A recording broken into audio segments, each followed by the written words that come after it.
Sir என்னோட doubt என்னன்னா, ஆக்சுவலாக நீங்கள் சொல்லியிருந்தீங்க 7 ஷார்ட் ஃபிலிம்ஸ் கிட்ட பண்ணியிருந்தோம். அதுக்கப்புறம் நான் டைரெக்டாக மூவி பண்ணேன்.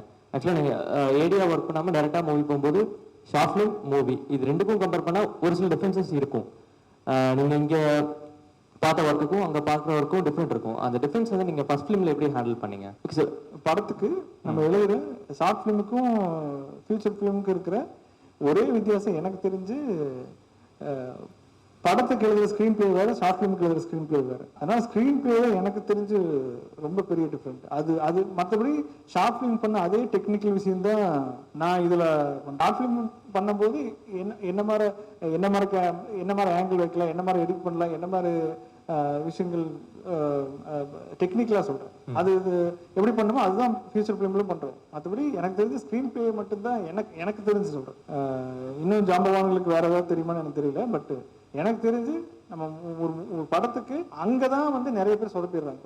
ஒரு சில ஷார்ட் ஃபிலிம் மேக்கர்ஸ் பெரிய படம் பண்ணும்போது அவங்க ஒரு சில படங்கள் சரியாக போகாமல் இருந்திருக்கு. அப்படி பார்த்தீங்கன்னா அது அங்கே பிரச்சனையே என்னன்னா, ஃபியூச்சர் ஃபிலிமுக்குன்னு ஒரு ஸ்க்ரீன் பிளே மெத்தட் ஒன்று இருக்கு. அதுதான் டிஃப்ரெண்ட்னு நான் நினைக்கிறேன்.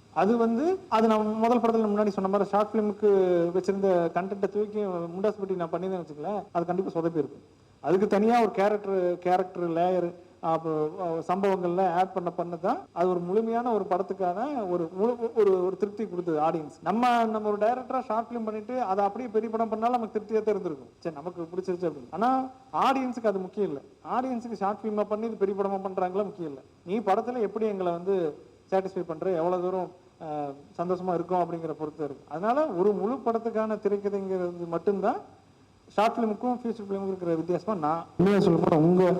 நீங்கள் பார்த்த அளவோட நான் பார்த்தது கம்மி தான். இப்போ எனக்கு வந்து ஃபஸ்ட்டு படம் பண்ண சிவகுமார் சார் வந்து உண்மையாக சொல்ல போகிறேன், அவரை வந்து முதல் படத்துக்கு என்னை பொறுத்த வரைக்கும் அவர் தான் ஹீரோ, முண்டாஸ்பட்டி பொறுத்த வரைக்கும். ஏன்னா ஏன் சொல்கிறேன்னா, அவர் ப்ராப்பரான ஒரு பாரம்பரியமான ப்ரொடியூசராக இல்லை. அவர்கிட்ட நான் அப்ரோச் பண்ணும்போது நான் எப்படி சினிமாவுக்கு ஒரு 10 படம் அசிஸ்டண்டாவோ அப்படிலாம் இல்லாமல் ஃப்ரெஷ்ஷாக ஒரு புதுசாக வந்தனும் எனக்கு தெரிஞ்சு அவரும் எனக்கு அப்படித்தான் தெரிஞ்சார். எங்கிட்ட பேசுனதெல்லாம் ரொம்ப கமர்ஷியலாகவும் ரொம்ப ப்ரொஃபஷனலாகவும் அவர் பேசல.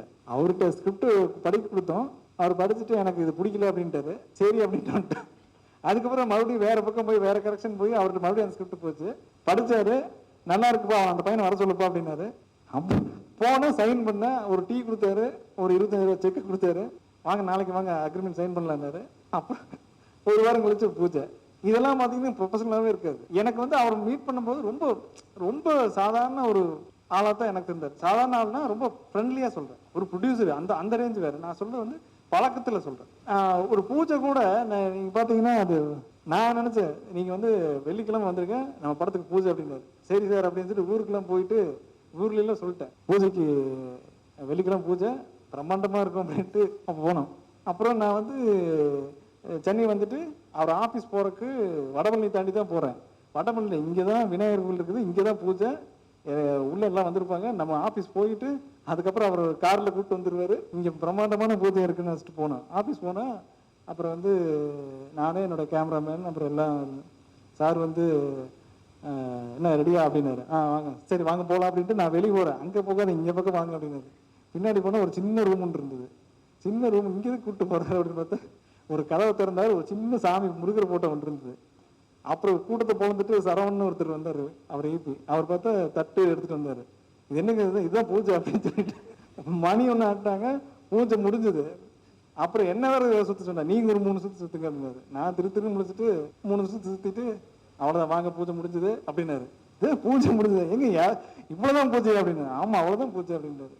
உங்களுக்கு என்ன வேணும், இட்லியா, சரி ஓகே இட்லி ஆர்டர் பண்ணுங்க சாப்பிடுங்க, முடிஞ்சது. அக்ரிமெண்ட் சைன் பண்ணுறேன், அவ்வளோதான். இதை வந்து நான் அதுக்கப்புறம் ப்ரீ ப்ரொடக்ஷனும் சரி போஸ்ட் ப்ரொடக்ஷனும் சரி ஷூட்டிங் சரி எதுவுமே அவர் ப்ரொடியூசர் மாதிரி எனக்கு என்னை வந்து நீங்கள் நம்பவே மாட்டீங்க. அவர் முதல் நாள் மட்டும்தான், ஃபஸ்ட் நாள் மட்டும்தான் எனக்கு ஷூட்டிங் வந்தார். பூஜைக்கு காலையில் எங்கே சத்தியமங்கலத்தில் ஷூட்டிங் அங்கே தான் ஆரம்பிக்குது. ஃபர்ஸ்ட் நாள் வந்தார். வந்துட்டு ஒரு ஷாட் பார்த்தாரு, பார்த்துட்டு அவர் கிளம்பிட்டார். அந்த ஷாட் அவருக்கு திருப்தியே இல்லை. சரி ஓகே நம்ம எடுக்கிறீங்க அப்படின்னு போயிட்டு இருந்தது. அதுக்கப்புறம் ஷூட்டிங்கே வரல. அவர் 60 நாள் ஷூட் பண்ணேன், 60 நாளும் வரல. அவர் என்கிட்ட எந்த கேள்வியும் கேட்கல, ஸ்கிரிப்டுக்குள்ள அவர் தலையிடவே இல்லை. நான் எவ்வளோ நாள் கேட்டேனோ எனக்கு தெரிஞ்சு அவ்வளோ நாளும் எனக்கு அவருக்கு அவர் கம்பெனியில் ஃபர்ஸ்ட் பட டைரக்டர் அதிக நாள் பண்ணது நான் தான். இப்படி எனக்கு அந்த படத்தை பொறுத்த வரைக்கும் அவர் எந்த விஷயத்துலையுமே தலையிடல. அப்புறம் இன்னொன்று, நான் கேட்டது கிட்டத்தட்ட அந்த படத்துக்காக ப்ரொடக்ஷனாக நான் கேட்டது 90% எனக்கு கிடைச்சிச்சு. 90%ங்கிறது பெரிய விஷயம். அது ஒரு நம்ம ஒரு ஏன்னா ஒரு 80s படம் எடுக்கிறோம், ஒரு க்ரௌட்லேருந்து ப்ராப்பர்ட்டிலேருந்து பட்ஜெட்லேருந்து எனக்கு எல்லாமே அது என்னன்னா அது எனக்கு ஒரு பெரிய சப்போர்ட்டாக இருந்தது. அவர் ஒரு வேளை பயங்கரமாக நெருக்கடி கொடுத்து பயங்கரமான ஒரு ஸ்கிரிப்டுக்குள்ளே தலையிட்டு அப்படிலாம் பண்ணியிருந்தாங்க, அந்த படம் எப்படி வந்திருக்குன்னு எனக்கு தெரியாது. அது ஒரு பெரிய விஷயமா இருந்தது. அதனால நான் எதுக்கு சொல்ல வந்தேன்னா, அவர் எனக்கு ஃபர்ஸ்ட் படத்துலேயே ஒரு ப்ரொடியூசரே அந்த அளவுக்கு ஃப்ரெண்ட்லியாக ரொம்ப நார்மல் பர்சனாக இருக்கும்போது எனக்கு அது பெருசாக ஒரு பிரச்சனையாகவே தெரியல. உண்மையாக சொன்னால் 2வது படத்துக்கு தான் எனக்கு அவ்வளோ பெரிய பிரச்சனையாக இருந்தது. ராட்சசனுக்கு தான் அது வந்து புதுசாக பார்க்க வேண்டியது இருந்தது. முதல் படத்துக்கு எனக்கு ஒரு பிரச்சனையும் இருந்தது. சார், அவங்க என்ன கேட்ட வந்தாங்கன்னா அது நான் சொல்ல வரேன். என்னன்னா, நீங்க ப்ரொடியூசரை விட்டுருங்க, ஸ்டார்டிங் இதை விட்டுருங்க, நடுவில் ஸ்பாட் இருக்குல்ல, ஸ்பாட்ல நீங்க போயிட்டு இப்போ நீங்க ஏரியா எங்கேயும் ஒர்க் பண்ணல, ஷார்ட்லயும் பண்ணிட்டு வந்தீங்க, ஷூட்டிங் போறீங்க. சில பேர் நான் இருக்கிற ரியாலிட்டி, நீங்க எப்படி எல்லாமே ரியலா பேசுறீங்களோ அதை நான் பேசணும்னு நினைக்கிறேன். ஷார்ட் ஃபிலிம் பண்ணிட்டு எங்கேயுமே அசிஸ்டன்ட் டைரக்டரா ஒர்க் பண்ணல, நாங்களாம் இவ்வளவு கஷ்டப்பட்டு வந்திருக்கோம்.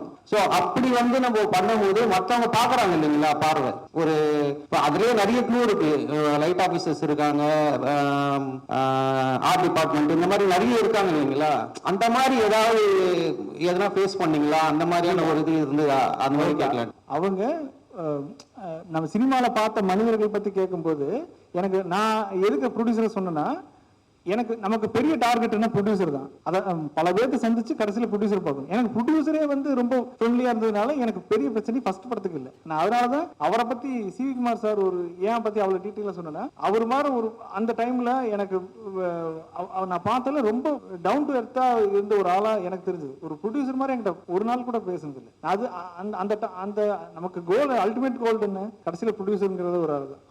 எனக்கு இடையில வேற யாருமே நமக்கு இபிஓ மேனேஜரோ அப்படிலாம் யாரையும் நான் பார்க்கல. டைரக்டா அவரை பார்த்து அவருக்கு கதை சொல்ல வேண்டிய சந்தர்ப்பம் எனக்கு கிடைச்சதுனால எனக்கு அது ரொம்ப ஈஸியா இருந்தது.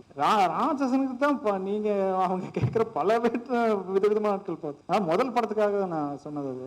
நீங்க கேட்கறது வந்து எனக்கு ஸ்பாட்ல அந்த மாதிரி பிரச்சனைகள் இல்லை. அப்புறம் இன்னொன்னு, நான் தேர்ந்தெடுத்த டெக்னீஷியனும் சரி ஆர்டிஸ்டும் சரி எல்லாமே புதுசா வரவங்க. அதனால வந்து எங்ககிட்ட அங்க இருக்கிற டெக்னீஷியனோ நீங்க சொல்ற ஸ்பாட்ல இருக்கிறவங்களோ வேற யாருமே நம்ம வந்து அந்த மாதிரி நமக்கு யோசிக்க வைக்கல.